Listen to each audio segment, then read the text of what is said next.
시청자 여러분 안녕하십니까. 지금부터 전국현의 안보정론을 시작하겠습니다. 자, 이번 시간에는요, 윤 대통령이 일종의 승부수를 던졌습니다. 자, 정무장관직까지 신설하겠다, 이런 방침을 공식적으로 밝혔고요. 자, 그래서 이제 정부조직법 개정안이 이제 필요하거든요. 왜냐하면 인구부 만들죠. 특임 이 정무장관을 만들지. 그래서 이제 국회에서 통과가 되는데 야당이 말이죠, 이거 어떻게 나올지 잘 궁금해요. 왜냐하면 이거는 정말 국가 운영을 제대로 탄탄하게 하기 위해서, 그리고 이제 국민 소통, 그리고 이제 국가적으로 제일 중요한 어젠다가 뭡니까? 바로 인구 문제잖아요. 자, 그런데 이거를 갖다가 이 당리 당략적, 정파적 차원에서 볼 가능성이 많다. 무조건적 반대가 지금 민주당 이재명의 피가 아니겠습니까? 자, 그래서 요 내용을 자세하게 말씀을 드리겠고요. 제가 요즘 말이죠, 이재명의 범죄가 그냥 날이 갈수록 날마다 새롭게 하나씩 나와요. 지금 또 하나 새롭게 나왔습니다. 검찰이 제대로 칼을 뽑고 있습니다. 바로 뭐냐? 지금 말이죠, 여러분들께 저도 이미 한번 감사원에서 감사 결과가 나왔을 때 한번 여러분께 보도해 드린 적이 있어요. 이게 이제 이 감사 결과가 금년 1월 달에 나왔는데, 요 감사 결과에 따라서 감사원이 이 수사를 의뢰했어요. 그래서 본격적으로 칼을 빼들었습니다. 뭐냐 하면, 이제 이재명이가 국방을 뭘 알겠습니까? 거기에 이제 대선급의 국방관계 특위가 있어요. 이 특위의 부위원장이 누구냐? 이게 세종연구소의 부소장이었던 사람인데, A씨. 요 A씨가 말이죠, 이 국방연구원, 이 원장한테 정책 개발을 도와달라. 그래서 본격적으로 개발에 참여한 인간들이 바로 이 국방부 산하의 한국국방연구원 카이다입니다. 자, 그래서 이 카이다는 정부 연구기관인데 특정 후보의 이 국방정책을 자문하는 정도가 아니라 아예 만들어서 좋기까지 했고요. 그리고 이제 자기네들끼리 텔레그램 방을 만들고, 그리고 화상회의까지 해줬다는 거 아니에요? 이거는 완전히 국방과학 한국국방연구원이 그야말로 이재명 캠프 산하에 들어간 것이다 볼 수밖에 없어요. 공무원은 무조건적 정치적 중립이 법적 이 요구사항 아니겠습니까? 그래서 이거는 무조건으로 걸린 건데, 이게 말이죠, 이재명 캠프에 있는 그야말로 국방특위인데, 국방특위 활동에 대해서 이렇게 중요한 이슈에 관해서 이재명이가 몰랐겠어요? 당연히 알았죠. 그러니까 이재명이도 이거 공범으로 걸릴 수밖에 없어요. 그러니까 이재명이 공범이 걸린 게 지금 한두 개가 아니잖아요. 요거 어마어마한 선거법 위반 사건이 된다, 이렇게 보여집니다. 자, 그래서 요것이 이제 검찰에서 이제 오늘 공공수사부에서 말이죠, 칼을 뺏고 관계자들을 소환 조사하고 있는 요 내용이요, 자세하게 나와 있어요. 자, 그래서 요 내용을 자세하게 설명을 드리도록 하겠고, 그리고 지금 이미 앞방송에서도 이렇게 말씀드렸지만, 이제 문재인 정권 탈탈 터는 걸로 작심하고 지금 검찰이 칼을 빼들고 있는데, 그 중에 말이죠, 이 울산 송철호, 왜냐하면 송철호가 울산시장에 당선이 됐는데, 문재인이가 뭐라고 그랬어요? 참모들한테. 내 꿈에도 소원은 통일이 아니고, 꿈에도 소원은 송철호가 선거에서 당선되는 거야. 그래서 하나는 김경인을 아웃시키기 위해서 이 하명 수사를 했고요. 그 다음에 또 하나는 이 송철호에 대해서 뭘 했습니까? 공약을 지원해줬고, 그리고 또 하나는 뭐냐? 이제 송철호고 라이변은 이제 경쟁자. 경쟁자에 대해서는 총영사 자리를 하나 줄 테니까 포기하라. 그래서 후보 매수 의혹. 지금요, 조선일보 오늘 이게 단독 보도 내용인데요, 이 단독 보도 내용을 보면은 2개 갈래로 수사가 진행되고 있다라고 했는데, 사실은 말이죠, 이 3갈래의 수사가 이루어져야 된다, 이렇게 판단이 됩니다. 그래서 송철호 수사에서 말이죠, 윤석열 대통령이 그 당시 검찰총장 할 때 이거를 털었는데 제대로 못 털었어요. 왜? 추미애가 막으니까. 그래서 그 당시 의심을 상당히 가는데 기소하지 않은 인간들이 3명 있는데, 그 3명이 누구냐? 바로 임종석하고요. 그 다음에는 조국, 그 다음에 이광철 민정비서관이 되겠습니다. 그래서 요것들 서울고검에서 재수사 명령을 내렸지 않습니까? 그래서 임종석, 조국, 이광철 소환도 시간 문제다, 이렇게 보여집니다. 예. 그 다음에는요, 이 김민전 의원이 지금 이제 비례대표 의원으로 들어갔는데, 지금 이제 활동이 지대하잖아요. 그런데 이번에 이제 최고위원회 출마를 했는데, 여성 최고위원은 반드시 한 명이 나와야 되기 때문에 당헌 당규에 따라서 선거할 필요도 없이 이건 무조건하고 당선됐어요. 그리고 김민전 의원이 이번에 어느 캠프에 어느 러닝메이트로 갈 것이냐, 이런 요청을 나경원과 그 다음에는 원희룡한테 받았는데, 안 가기로 한 이유가 하나가 바로 이래진 씨하고 통화를 했는데, 이래진 씨가 특정 이 후보한테 줄을 섰다가 그 후보가 당대표가 되지 않을 경우에는 이거 완전히 낙동강 오리하신데 되는 거니까 들어가지 말아라. 그래서 이래진 씨 말대로 특정 후보의 러닝메이트로 뛰는 것은 안 하겠다라고 밝혔거든요. 자, 그런데 지금 이제 조선일보에서 이것도 단독으로 보도하고 있는 내용인데 보니까 말이죠. 이래진 씨가 작년 가을에 썼던 책이 안 팔리고 있다고 합니다. 한 800권 정도가 재고로 남아있대요. 왜? 출판사가 폐업하는 바람에.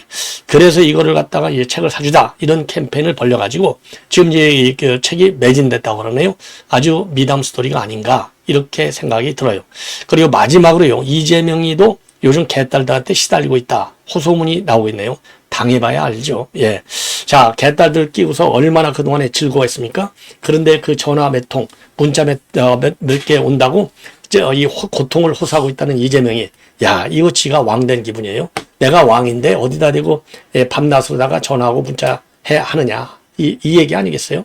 요런 인간이 말이죠. 만약에 그럴 꿈에도 그런 일이 나타나서는 안 되겠지만은 요게 만약에 대통령이 당선되는 날이다. 대한민국은 이제 황실 국가로 바뀌어요. 예, 왕실 국가로. 큰일 났습니다. 예. 자, 그래서 이러한 내용으로요. 좀 간단하게 그리고 이제 또 집중적으로 말씀드릴 내용은 이번에는 이제 울산시장 송철호 재수사하는 거 하고요. 그 다음에 이재명이가 또 다른 선거법 위반으로 걸려드는 요거는 시간 문제다. 당연히 당연히 공범으로 가죠. 왜? 이재명이가 이거 똑같은 주장을 거예요. 나는 전혀 오는 사이야. 내가 어떻게 그걸 다 일일이 보호받겠어? 이왕이 지가 한 거야. 또 검찰이 조작한 거야. 똑같은 논리로 여기에 또 나올 것이다. 예. 참, 이재명이 수가요. 이제 다 드러났어요. 어린애도 다 알아요. 이재명이가 어떤 거짓말 하는지, 어떤 프레임을 거는지. 자, 그래서 이번 시간에는 그러다 보니까요. 이 방송을 보다 보니까 조선일보 단독 보도 내용을 제가 이번 방송에서 집중적으로 하게 됐는데, 야당과의 소통 강화가 굉장히 중요하지 않습니까? 그리고 윤 대통령도 이 총선 후에 그 기자회견을 통해서도 정치하는 대통령이 되겠다. 이런 정무기능 강화를 역선한 바 있어요. 자, 그래서 이 정기국회까지도 있고 지금 야당이 말이죠. 완전히 특검 정국으로 몰고 가고 있고 지금 협자도 생각하기 어려운. 그래서 지금 야당의 목표는 헌법 개정 아니면 탄핵. 그래서 무조건적으로 3년을 기르니까 빨리 끌어내려야 되겠다. 요 작전으로 지금 일관하고 있지 않습니까? 자, 그래서 지금 용산에서는요. 어차피 인구전략 대응기획부가 만들어야 되기 때문에 정부 조직법을 손볼 수밖에 없고 요때 같이 정무장관실 신설안도 포함시키겠다. 그래서 정무장관이 신설되면 정부와 국회 간의 가교 역할을 전담해서 소통을 강화하도록 하겠다라고 밝혔습니다. 자, 근데 이 정무장관이라는 이름도 그렇고 말이죠. 이게 상설 조직화되어 있지 않고 필요에 따라서 왔다 갔다 해요. 있었다 없었다. 자, 그래서 이름도 말이죠. 이 처음에 시작할 때는 무임소 장관으로 되어 있었는데 무임소? 요건 이름이 좀 잘못된 거예요. 잘된 것 같아요. 전두환, 노태우, 김영삼 정부 때 정무장관으로 불렸고요. 김대중 정부 때 폐지됐다가 MB 때 특임장관을 넣어가지고 이재호 의원, 그러니까 이제 MB의 최실세죠. 요 분이 이제 특임장관이 됐고요. 그러다가 또 박근혜 때 폐지돼가지고 지금 이러고 있는데 전두환 정부 때는 노태우가 특임장관 했고요. 그리고 노태우 때는 김윤한, 김영사 때는 김동령과 서청원, 그리고 이명박 때는 이재호. 주로 말이죠. 실력자들이 요 자리를 꿰차고 앉아 있었어요. 자, 그래서 지금 이제 윤석열 정부에서는 과연 누가 이 정무장관을 할 수 있을 정도의 신임을 받는 인물인지 좀 관심 있게 지켜볼 필요가 있는데 지금 내가 용산에서 밝힌 내용을 보면은 아직은 후보군이 정해지지 않았다. 그래서 국회 논의상황을 봐가면서 절차를 진행하겠다. 이렇게 나와 있는데, 자, 지금 이제 정부기능 강화한다. 아주 100번만 옳은 얘기죠. 그런데 이제 문제는 뭐냐. 자, 지금 이제 정진석 국회 부의장을 했고 5선 의원이 가 있거든요.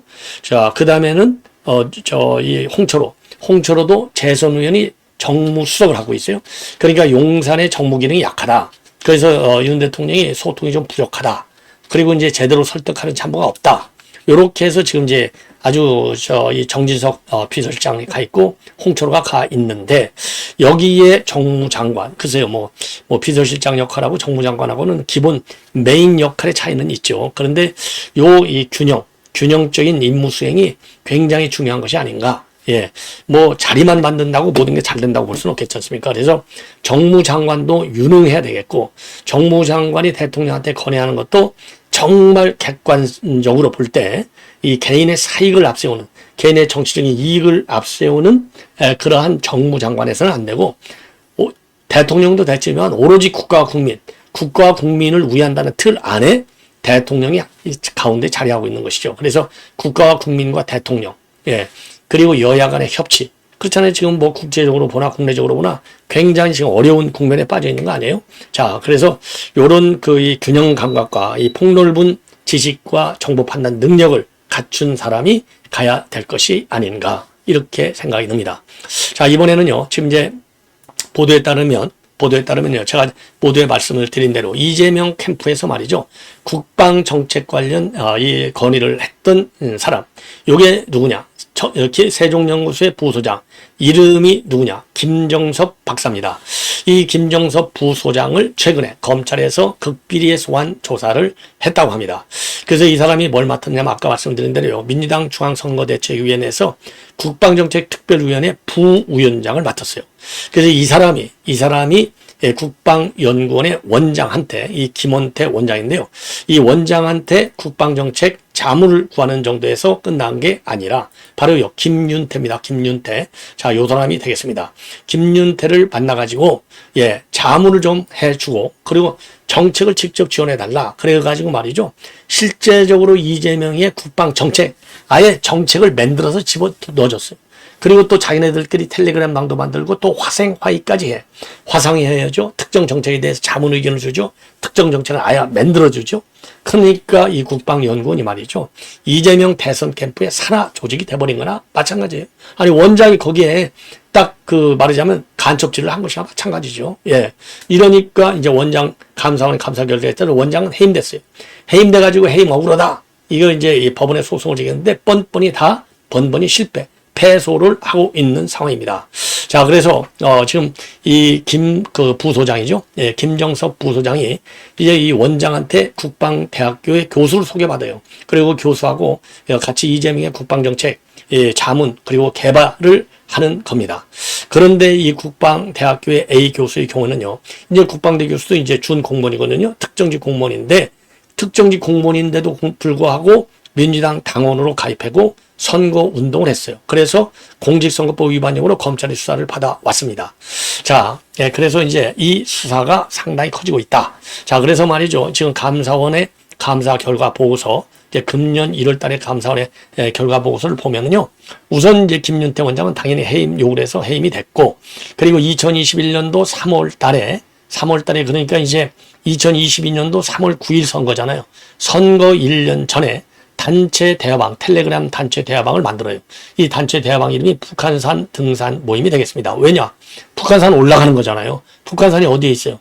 청와대에 있잖아요. 청와대 바로 뒷산이 북한산. 그러니까 산 올라가 청와대 접수한다 이거예요. 이런 이 은어를 쓴 거예요. 자, 그래서 여기 이 북한산 등산 모임에서 지금 이제 김 원장이요, 세종연구소의 부소장으로부터 국방정책 공약을 개발해달라, 이렇게 요청을 받습니다.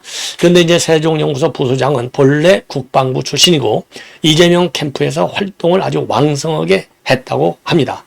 자, 그래서 국방연구소 소속 직원을 갖다가 추천하고 소개를 해줬어요. 자, 이 정도면 뭐 밀접한 거죠. 자, 그래서 이 김윤태 국방연구원 원장은요, 책임연구위원인 B씨를 원장실을 불러가지고 요 김정섭 부소장을 소개해줘요. 그러면서 잘 도와줘라. 그리고 또 이재명 후보의 모병제 공약 관련 문서를 갖다가 또 이제 이 국방연구 책임연구원한테 주면서 이거 좀 잘 좀 검토해, 요렇게까지 얘기를 지시를 하는 겁니다. 자, 그리고 말이죠, 직접적으로 이제 공약을 만든 케이스는 바로 뭐냐, 이제 선관에다가 이제 제출에 대한 문서, 이 관련 문서가 있는데, 거기에 말이죠, 거기에 4차 산업혁명 시대의 첨단 과학기술 적용, 미래형 강군건설, 이런 제목으로 양식에 맞춰서 아예 공약을 만들어줘요.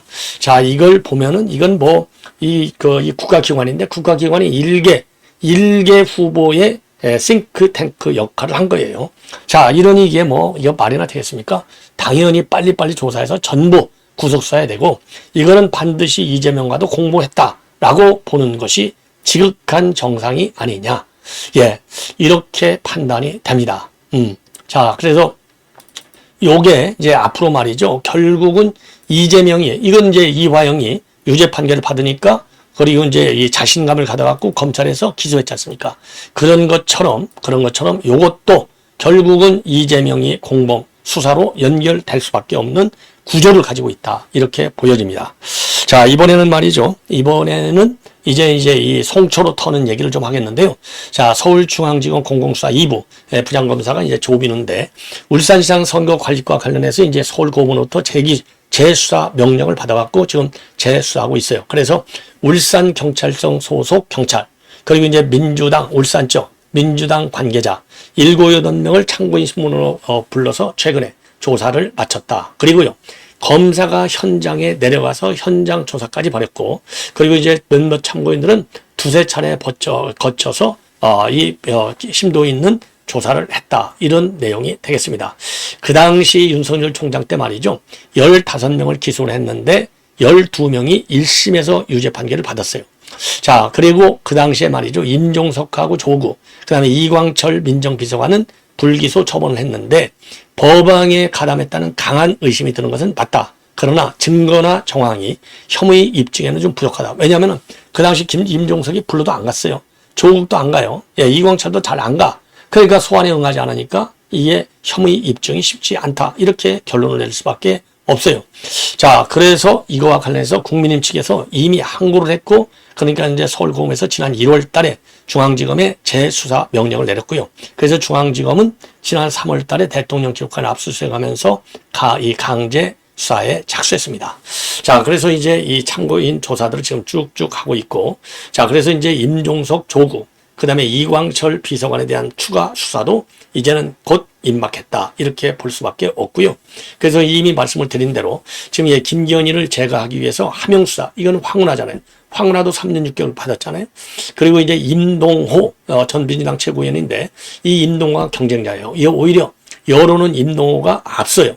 그러니까 임동호를 이제 아웃시켜야 되잖아요. 그러니까 너 출마하지 말라. 그러고서 오사카 총영사 자리를 거래하는 겁니다. 그래서 이제 후보 매수, 하나는 하명수사, 요렇게 되어 있어요. 자, 그래서 지금 이제 백원우, 박형철 이런 비서관들도 모두 유죄가 되어 있기 때문에 조국이나 이광철 요것도 당연히 알 수밖에 없는 것이고요. 자, 그래서 이제 요거 싹 다 다시 불러 들어갔고 이 추가 기소도 불가피하다. 그래서 임종석, 조국도 결국은 여기에 걸려 들었다. 이렇게 보여집니다. 자, 이 정도로 이제 이거는 이제 말씀을 드리도록 하겠고요. 이번에는 이제 김민전 의원이 이게 이제 서해 공무원 피살 그 형 이래진 씨가 쓴 책입니다. 서해 일기. 그러니까 본인이 이제 이번 요 사건을 다루면서 이 소해 모든 일종의 이제 방대한 자료가 되는 겁니다. 그래서 동생의 실종 이후 자연인에서 투사로 변한 이래진의 1081 기록 에세이, 누가 서해 공무원을 죽였나. 예, 요 책자가 되겠습니다. 그래서 요 책자를 말이죠. 이제 출간했어요. 출간했는데, 이 출판사가 이제 이 폐업을 하는 바람에 한 800권이 이제 쌓여 있었는데, 이제 김민전 의원이 국민의힘 의원들 단톡방에다가 요걸 좀 권하는 게 사주는 것이 좋겠다. 이런 씨가 굉장히 어려운 상황이라고 도와달라고 하더라. 요런 얘기를 올렸어요. 요 얘기를 올리니까 이게 싹 다 팔렸다고 합니다. 그래서 맨 먼저 추경호 원내대표가 200권을 샀고요. 그 다음에 뭐 100권, 50권, 30권, 20권, 10권 구매 행렬이 이어져가지고 지난 30일까지 56명 국민의힘 의원들이 총 1320권을 사갔다고 합니다. 한 권이 이제 16,000원이라고 해요. 자, 그래서 이래진 씨는요, 이 책마다 본인이 직접 서명하고 혼자 포장해서 배송하느라고 몸살이 날 지경이었고, 이 의원들 한 분 한 분을 갖다가 찾아뵙고 감사 인사를 드리고 싶다. 이렇게 입장을 밝혔다고 합니다. 자, 그래서 김민전은요, 당 지도부에 참여하게 되면은 서해 공무원 피살 사건을 갖다가 이 공식 의제로 해서 집중적으로 요거를 다루겠다. 이러한 입장을 내보이고 있습니다.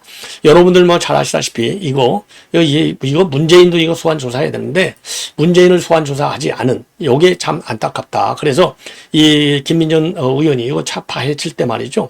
이거 문재인이가 모른다는 게 이게 말이나 되겠습니까? 전부 서훈이가 독박 쓰고 있고 누구죠? 이 정의용이가 자기네들끼리 하고 대통령한테 보고했다. 그 사람들은 그런 직무유기한 것이죠. 엄정한 법 집행이 필요한 것이 아니냐. 그리고 이 감사원에서 문재인 당신 좀 조사해야 되겠어 했더니 문재인이가 그때 노발레발 했잖아요. 그러니까 그 이후로 문재인은 아예 꺼내지도 않아. 감사원이든 검찰이든 경찰이든 간에 제대로 수사할 수 있는 결정적 계기를 김민전 의원의 의정활동에서 한번 기대를 해봅니다. 자, 이걸 보면은요, 문정부가 뭐라고 했느냐, 무궁화 10호에서 이 씨가 혼자 구명조끼를 착용하고 있었다. 그래, 이거는 뭐냐, 수사라고. 선박 구명조끼 수량이 그대로 있더라. 개인 구명조끼를 반입한 것은 확인할 수 없다. 이렇게 되어 있어요. 그러니까 혼자 구명조끼를 착용하고 뛰어들어갖고 월북했다 이 얘기잖아요. 이게 말이 안 되는 거죠. 그리고 선박 내 CCTV 사각 지점에서 슬리퍼가 발견됐다. 그러니까 CCTV 사각 지점, CCTV 안 찍히는 그런 지점에서 슬리퍼를 이제 벗어놓고 뛰어들었다 이 얘기잖아요. 그런데 이 CCTV는 고장난 상태였고 슬리퍼에서는 여러 사람의 DNA가 검출돼서 소유자를 갖다가 이대준 씨 걸로 특정할 수가 없다. 이렇게 지금 이제 수사 결과 확인된 내용입니다. 그래서 감사한 결과를 보면은요, 군 첩보에도 없고 사실과 다른데도 안보실 지시로 이런 거를 갖다가 이제 포함시켰고요. 그리고 이제 또 하나 여러분들, 또 하나는 말이죠, 북한서 발견된 당시 소형 부유물에 의지하고 있었다. 그런데 선박 내 부유물로 쓸 수 있는 물체 수량에는 변동이 없다. 그 다음에요,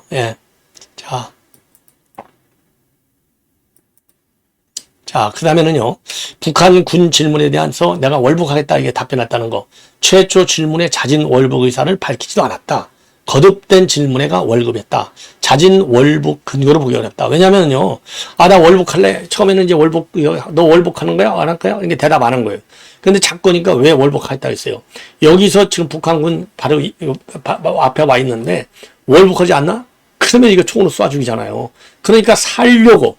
진짜 월북 의지가 있는 게 아니라 살려고 일단 살고 보려고 그리고 나서 나중에 내가 월북한 게 아니라 이러고 저러고 해서 이제 말하자면 이제 북한 이 수역까지 밀려오게 된 것이다. 이렇게 얘기하면 될 거 아니에요. 그래서 월북이라는 말을 썼는데 이거를 가지고 본래부터 월북을 의도했다. 이렇게 몰아간 것이 당시 문재인 정권의 안보 책임자들의 상황이었습니다. 자, 이 정도가 되면은 참 기가 막힌 현상이 아니냐. 요렇게 볼 수밖에 없네요. 자, 그리고요, 지금 이재명이가 말이죠. 이재명이가 지금 개딸들한테 엄청 시달리고 있다고 합니다. 그래서 30일자 이 X 계정에 전화 문자 그만 좀 시도 때도 없는 문자, 전화는 응원 격려가 아니라 고통을 주는 거야. 아무래도 수십 년 써온 전번을 바꿔야 할 모양이다. 그러면서 진심으로 그렇게 이제 자기가 굉장히 어렵다. 아주 심리적으로 힘들다. 요렇게 글을 올렸어요. 딱 그랬더니요, 진심으로 대표님 생각하면 그럴 수 없을 텐데 새벽에도 전화하고 왜들 그러는지 응원하고 싶으면 애완견 기사에 팩트체크 댓글 하나 쓰시고 따봉 하나를 누르세요. 요런 지지자의 글이 있어, 댓글. 요거를 이재명이가 바로 또 리트윗 하기도 했다고 합니다. 그래서 여기 애완견 기사 팩트, 이 애완견이가 뭐예요? 이게 이제 언론 얘기를 하는 거죠. 검찰 말 100개 쓰는 언론. 자, 요거를 이제 보면은 그동안에 개딸들이 문자 폭탄 좌표 찍기를 얼마나 세게 했습니까? 그 배가 얼마나 심각한지 이제 당해봐 안다고 이재명이가 제대로 조금 이제 알게 된 것 같아요. 뒤늦게지만. 자, 이게 민주주의에 얼마나 해를 끼치는 개딸들인지 즉각적으로 해찰해야 될 것이 아닌가. 이렇게 생각이 듭니다. 시청자 여러분, 이것으로 본 방송은 마치겠습니다. 여러분들의 많은 시청과 응원을 바라고 연말에 100만 갈 수 있도록 여러분들의 많은 응원 꼭 좀 부탁드리겠습니다. 대단히 고맙습니다.